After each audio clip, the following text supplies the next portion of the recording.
Welcome, everyone. We're back on MMA. We're in the middle of our unit, our March unit of sexual personae. We kicked off with Owen and Camille Paglia. We had 3 women coming in for the first time ever on MMA. The video was just published today, so you can rewatch. Last week, Andrew did a talk that I'm still really looking forward to hearing on Tantra and art and aggression and sexuality. I'm just speaking about something I don't know yet, but it sounds really, really good. And today we're going full on into the masculine. So now it's time to be doing the work. We're going to talk about men. We invited in 2 of the main leaders in Europe, connection to our manifesto network. We have, my favorite. So, Owen, why do you have my name today? That's so confusing. We're invited in like 2 of the leaders in Europe. We have John Aigner coming in. John Aigner is putting up the Sein conference in Berlin, which I believe is like the biggest conference in Europe at all for men's work. And he's really like in my view, the main guy to look for in Germany when setting up men's work. So really excited to have him on. Then we have HAJEE also, who was a part of Manifesto also way from the beginning. He's also the men's work pioneer in Netherlands. He does the No More Mr. Nice Guy courses. As Owen mentioned, he comes also from those the Tantra side of things. There was a good rock and roll description with some drum and bass also. So I think we're gonna have some really interesting input from 2 of our men's work leaders. So I'm just gonna spotlight you 2 here. Good evening, everybody. Good to be here. Hey, guys.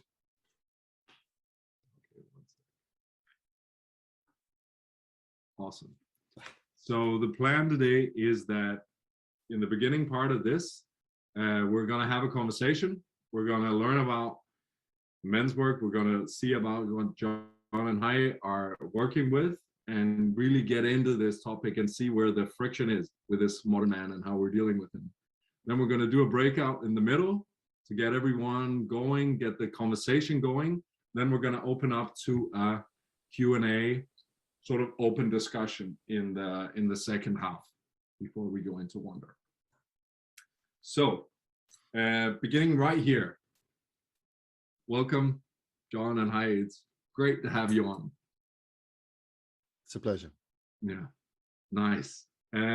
Let me begin actually also by learning, because I believe that some of the men here may be a little bit new to men's work and the actual work that's being done.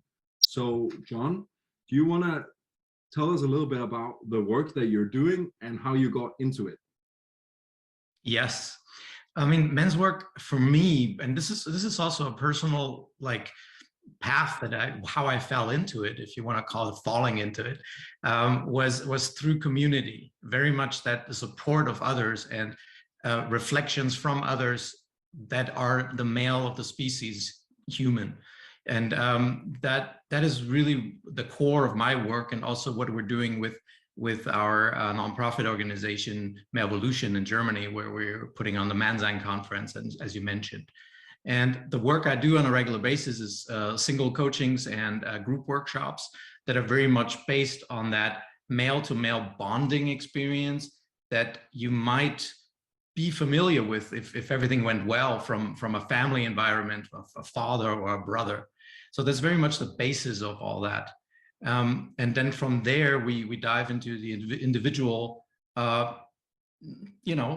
sometimes a problem, sometimes a desire of the client or the clients that attend. That's pretty much how I approach it. And if you want me to go into more detail, I certainly will. Okay, but already now, this is really fun. This is really fun because your response right now is really clear, direct about, bam, this is the work that's being done. These are like the 3 main words that it springs from. And it's just a stark contrast to that meeting I spoke to you about just before we began here, where we had 3 women coming, talking about the feminine in that space. So already now that's just a fun observation. Thanks, John. I think it's great. We'll begin super clear. HAJEE, same question. Men's work, the work you're doing, how you go into it. Yeah, so simple. Something similar to John.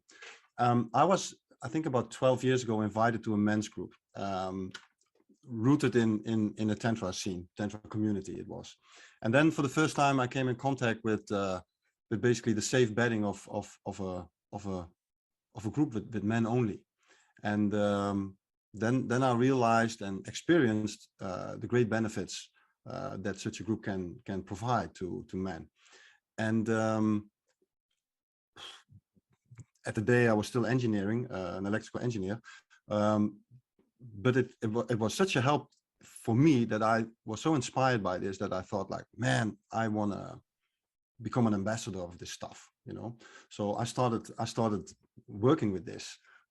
Back in the day, I lived in a big house, so I could invite groups of people in my house, and so I did that.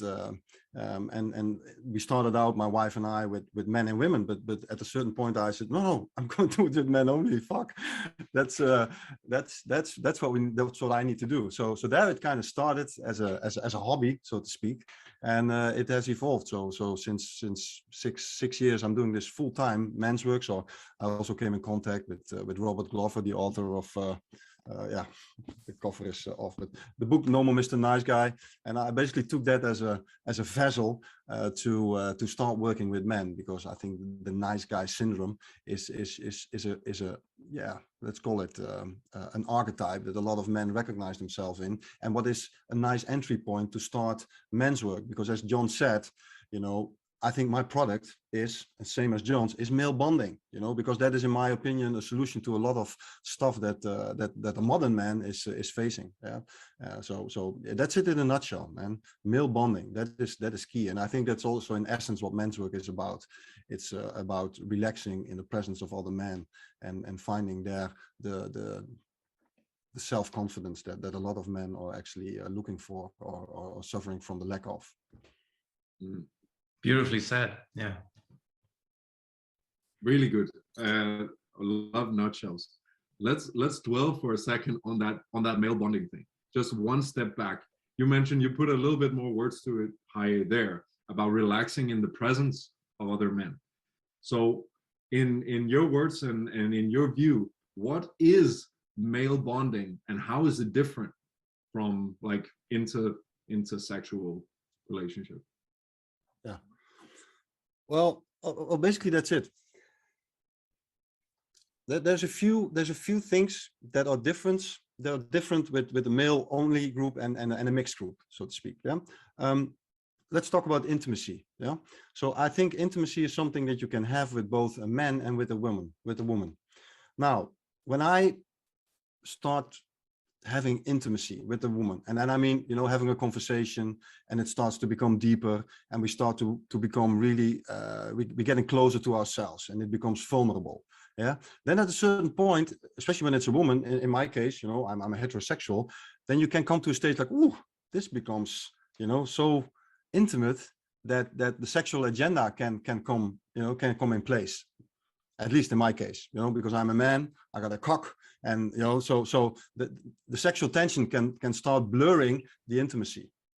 Now, with men only, usually there is not the sexual agenda is not there, allowing for, at least in my experience, allowing for a much deeper connection to continue with. And I'm not saying you can't have a deep connection with women, but as I said, you know, the sexual agenda can kind of, you know, sometimes maybe even sabotage that a little bit, you know, especially when you haven't resolved your sexual karma that much, so to speak. So that's why I think, you know, male bonding is actually a more essential bonding than the bonding with the woman, I would say. Yeah, I mean, there's something very primal here in the sense that it's also not rocket science. You know, it's like men learn from other men. It's not that hard. We all know that it's going to happen one way or another. It's kind of what kind of men are in front of, say, that boy that he's going to learn from. That's what makes the big difference, you know. So as far as the male bonding and male intimacy, which is platonic or family-like, which is also what you just described, HAJEE, you know, it is something that you might know from a brotherly or fatherly relationship that you in you know, if it went well for you, you actually had in your original core family. But even if you didn't, there is this what I call instinctual vantage point of like the men are my mirror. What other men do, I do. It's just in most cases of the human male that occurs, right? So from that's the basis of it, and it makes perfect sense. It's a father-brother thing that we all crave. It's something that we see in the world where we have mirrors and also guides of how to be as a human, you know, being a male human in that case. And about mixed spaces or pure or solely male spaces, no matter if you're straight or gay, there's always one thing that will never be the case in a space that is purely men. You won't have procreation. You know, there will be it. I mean, no matter what you're into sexually, even, you know, there will always be that difference. And yes, from that point of view only, you know, if we were rats, just rats, if there's a male and a female, they start fucking every time. They just do. And, you know, not to say that humans are rats, obviously, but there's a program inside of us that very much is about mating. You know, whenever, and as we know from Freud and others, that if there's a woman and a man in the room, it doesn't matter if it's your mother, you know, there's a mating potential there always, right? So you don't have that with men. So that basic program is just not there. Right. And so that combined with that platonic, fatherly, brotherly feeling and intimacy that we can achieve in the company of men brings not only that realization, which is often the first step, you know, trying to get past the fear of other men, which we can look into in a moment for whatever reason. And then that deep connection comes. And that's deeply healing to most. And it's certainly, even for the men, you don't need to be healed on that level. It just feels fucking good. It feels safe. It feels like there's something behind me. There's a foundation I can stand on, right? So that's very much how I explain that magical effect of a male-only space. Yeah. Oh, that's really good. That's really good. Interesting. We just have even that thing about addressing or even talking about that tension that is inevitably going to be there. And I agree very much in my experience when you meet a woman compared to when you meet a man. We just had a controversy in Denmark about a play. There was a play, an opera being set up that was dealing exactly with these. So there was this like alter ego, this man with another persona as well. One of them was very much in touch with this, like he was a hunter, typically, I mean, from the novel that was adapted, he was a hunter. And then there was this alter ego, which was the normal man, the everyday, the chronic masturbator who said all the nice things, all the right things. And the conversation that came afterwards was like really, to me, symptomatic of how much trouble we have talking about these things. And it created like a huge media drama, because on the podcast, there were two men talking about, well, when I meet a woman, sometime I want to fuck her. Sometimes I want to do this and that. I have this, this or that fantasy. And that was just, oh, that's a no-go on mainstream media. The opera, I'm just seeing a question here. It was Knut Hamsun's novel Pain, which is like really that hunter in nature going into being really, and the whole story happens in a forest, and that was adopted to modern thing. So, but the question that I'm coming into here is, I really would like to hear you on, why is this difficult? I mean, why is this male bonding an issue? Why are we struggling to achieve it? Shall I go first, John? Sure. Yeah, and then you can either correct me or finish it off. I don't know. I think we lost it. I think to a certain extent, society lost those typical spaces where there's men and women only. you know. I don't know, I think it's Robert Glover also describing in his book, No More Mr. Nice Guy, where he basically says, you know, in the 50s and the 60s, there were typical man domains, you know, after dinner, you know, the women went to the kitchen and did the dishes and talked about the next marriage, who's going to marry whom, and the guys, the uncles, the nephews, and the sons and the brothers, they went to the garage looking at I don't know, you know, looking at the car and then, you know, what was broken there, and you know, but that's not there anymore. We lost it. We are now all together, men and women, which is okay, you know, there's nothing wrong with that. But that's, I guess, is the reason why it's difficult for men to bond with men only, because we don't know how to do that. And it's not everywhere, I guess. I mean, I grew up in a little village in the Netherlands, and there's quite still let's say a more traditional separation between men and women, especially on parties. So it's not everywhere, but if you go to the, let's say the cities, you know, everything is mixed. Yeah. Right. Yeah, I mean, that has certainly to do with the fact that it just has not been taught that it's important. You know, like, it's not about separation, it's actually about unity through learning from your, like, the human beings that are the most similar to you, right? So it's not the core issue here is not about separation or discrimination even. It's that learning and bonding.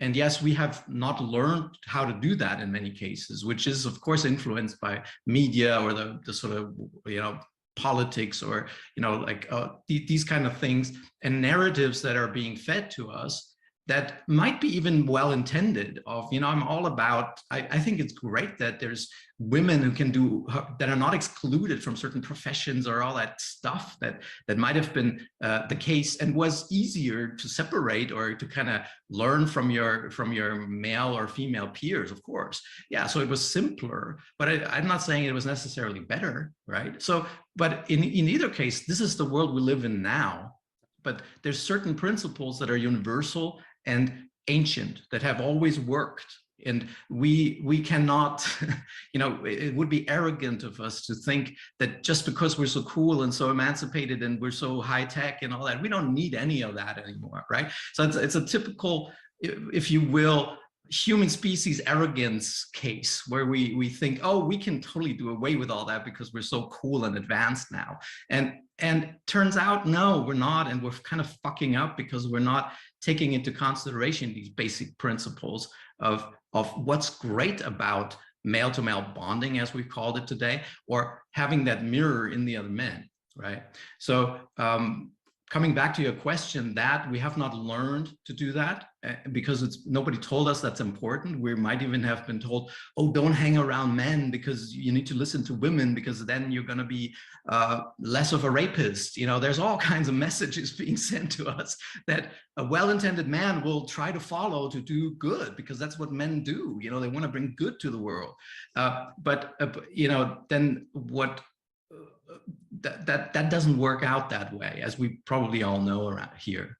Another interesting fact that we haven't mentioned yet is what I call the fear of other men, especially when it comes to intimacy, by getting it mixed up with sexual intimacy. A lot of men have also not been taught that platonic intimacy is possible. They might have experienced it as a child when they, I don't know, cuddled with their dad or brother, but it's oftentimes in many of our Central and I think also Northern European cultures, there's a lot of, oh, don't touch other men, that looks like you're sexually engaging him or something, right? Like, you know, on like the fear of being considered gay, which is a whole other narrative of which has been like a bad thing, a weak thing, a feminine thing, right? So we don't want to be mistaken for that, so that we have not learned that there's platonic intimacy that has nothing to do with sex or sexual orientations or all that kind of stuff, is also a big blocker there when it comes to fear of other men nowadays.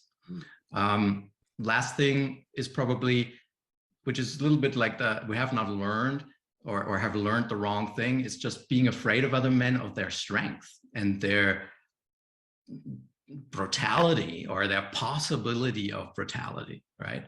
Or even being bullied, like in school or something, by other men. You know, so that's another area that comes into play here, I think.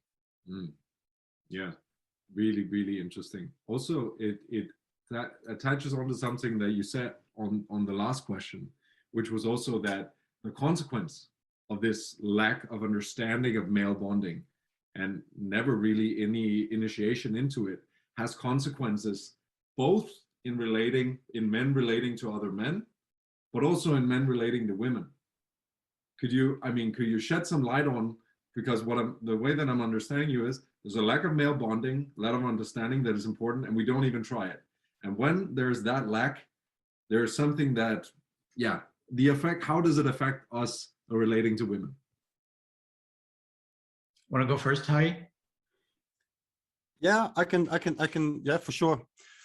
As I said, I've been in a men's group for 12 years right now. And I always see it like this. I mean, I'm also in a relationship with a woman for 22 years. Yeah. So it's Saskia, it's my wife, and it's me, you know, and we're having a child. He's 12 right now. So we are like,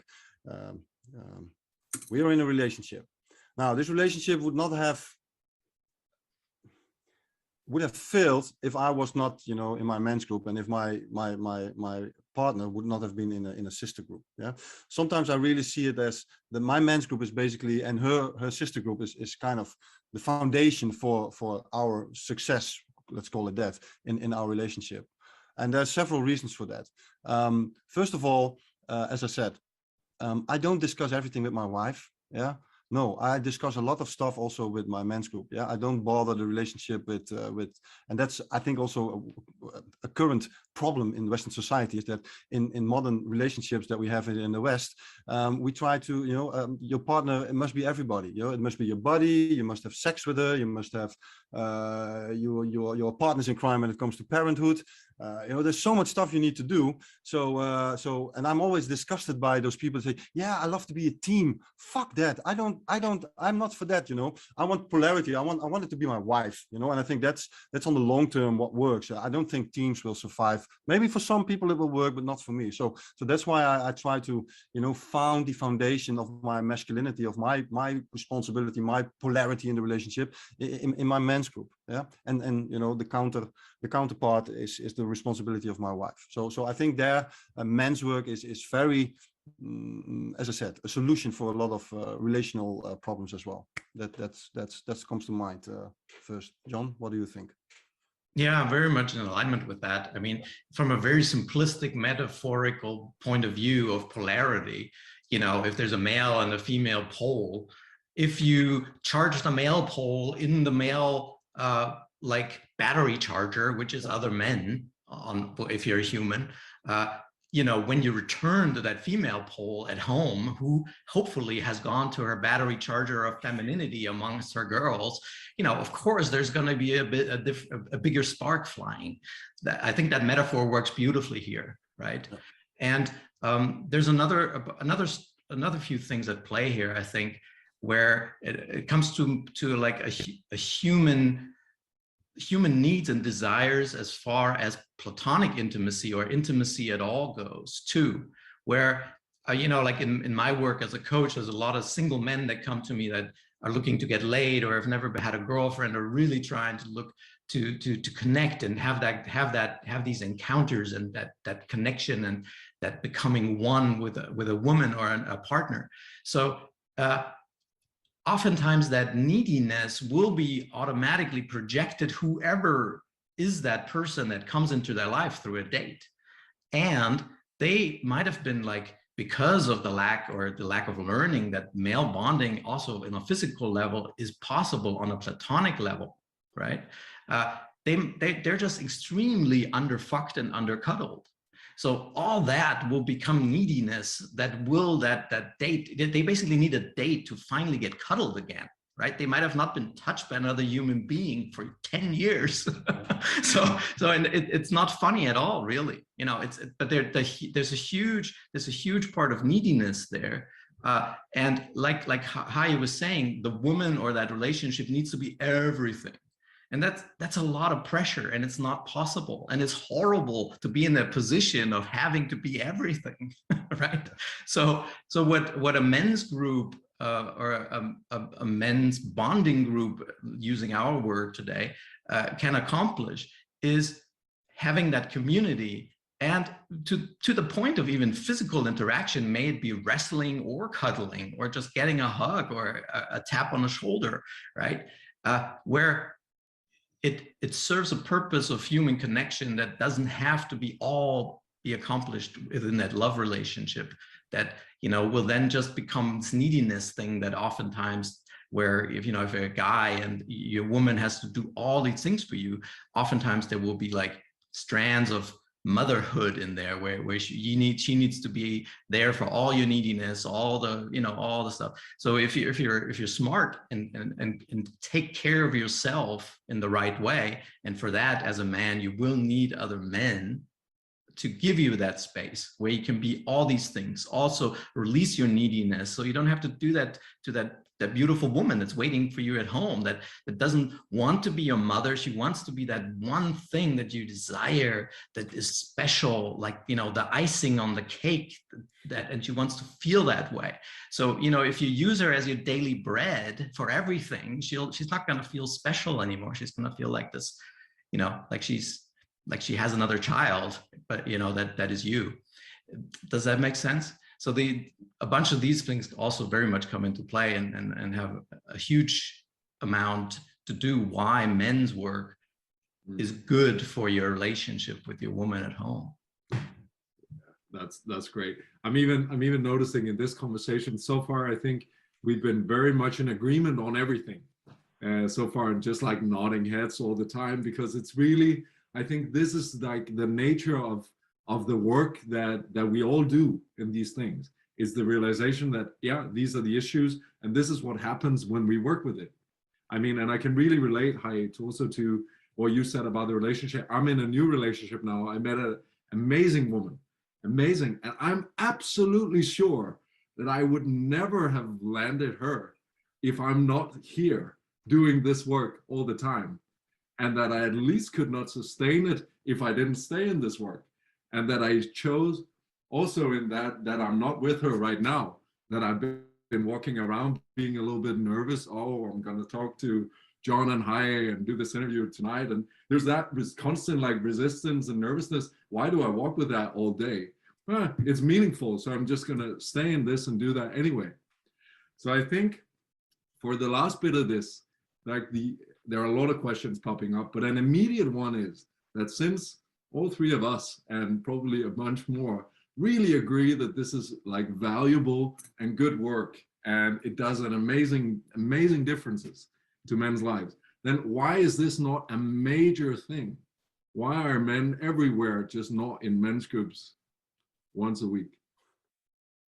Well, like I said, what you're saying, we're all in agreement, is yes, because it isn't rocket science. Everybody sort of feels it once they've come close to it. And like what you just described, yes, if you've just met a beautiful woman who's like a queen, right? If you want to attract a queen, you have to be a king, and kings are made by other kings, not by queens, right? So this is very much what you've been experiencing. Just wanted to throw that in there. Why is it so difficult? I think it brings us back to what we said earlier. We've not been taught. It's like this secret knowledge now. Ooh, what really works? Oh, well, guess what? As a man, you learn from another man, so go learn, right? So it's very much what this is all about. I think our joint movement here in Europe is to bring out that message. This is how it works, and bringing in people to get to feel it in one way or another, even here in this space. This is digital, yet there's this nodding, this yeah, oh fuck yeah, I know exactly what you're talking about, dude. That feeling, right?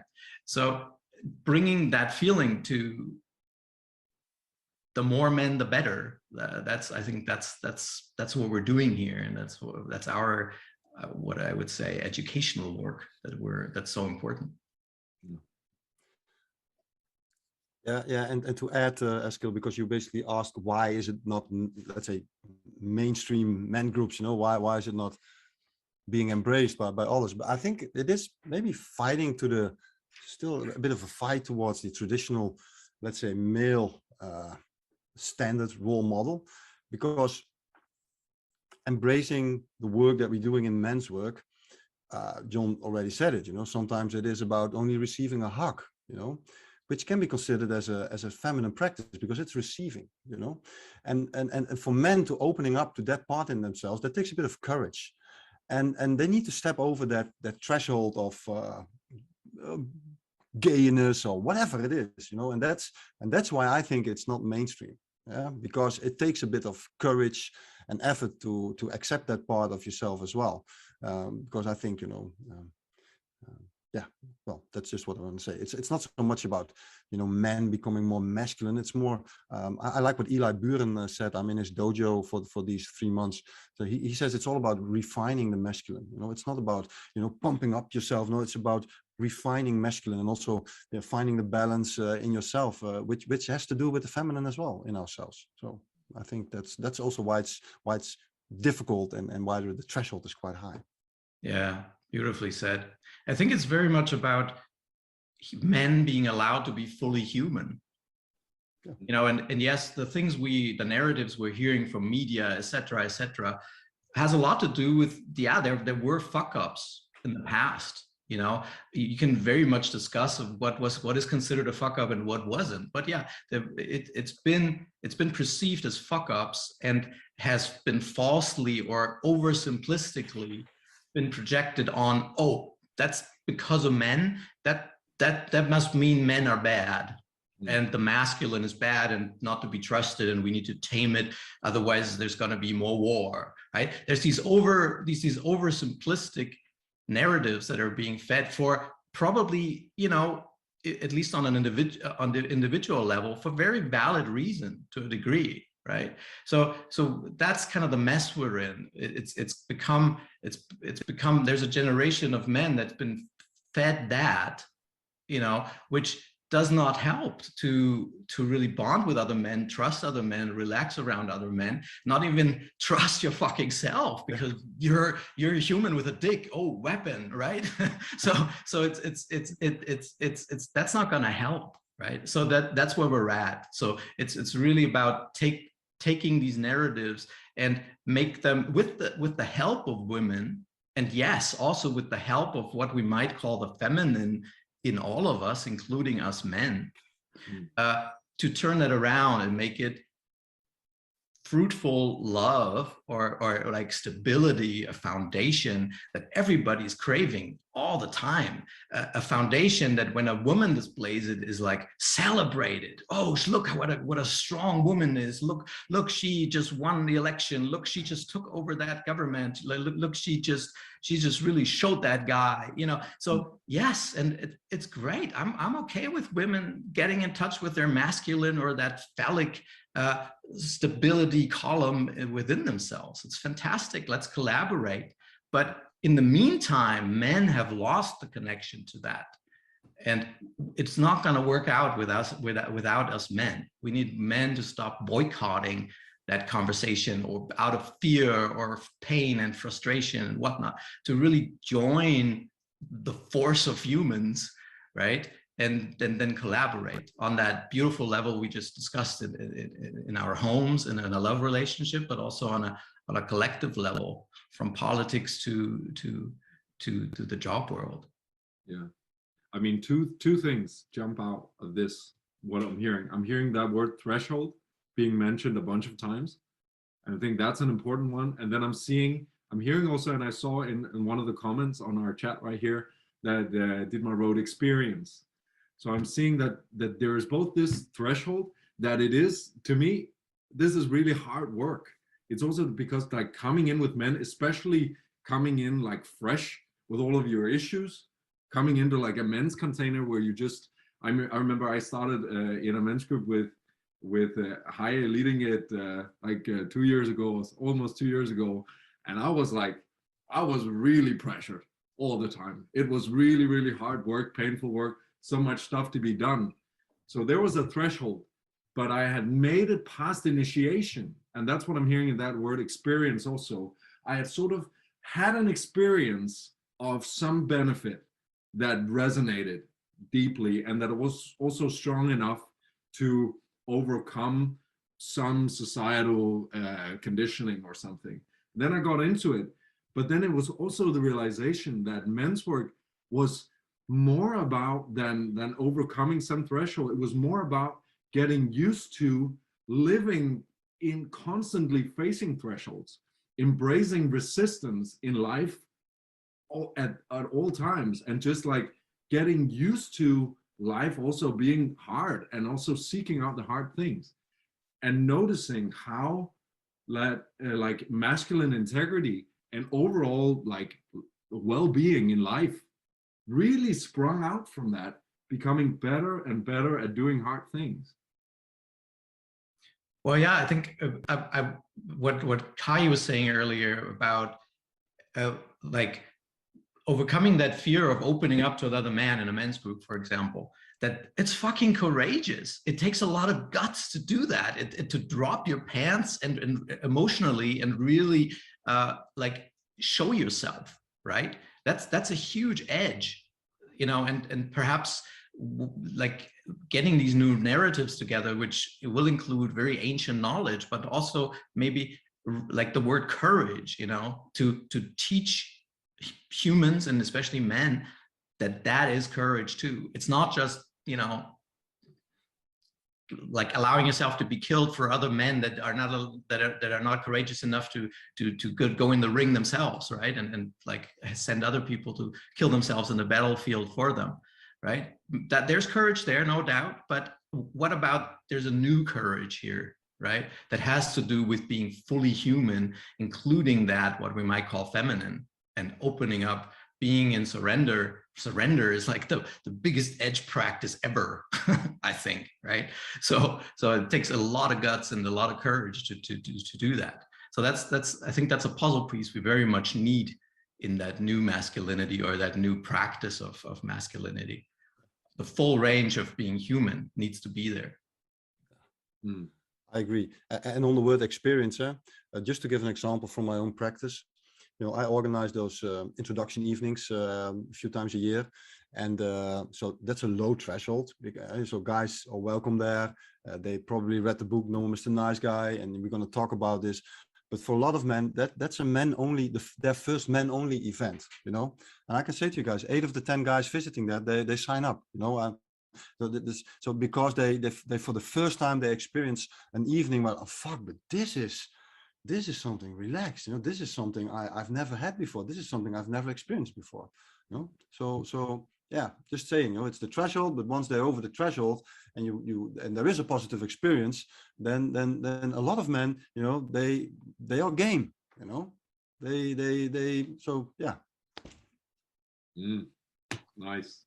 Yeah. I think this was really great. I have so many things that I'm curious about, also digging in to with the two of you, but I think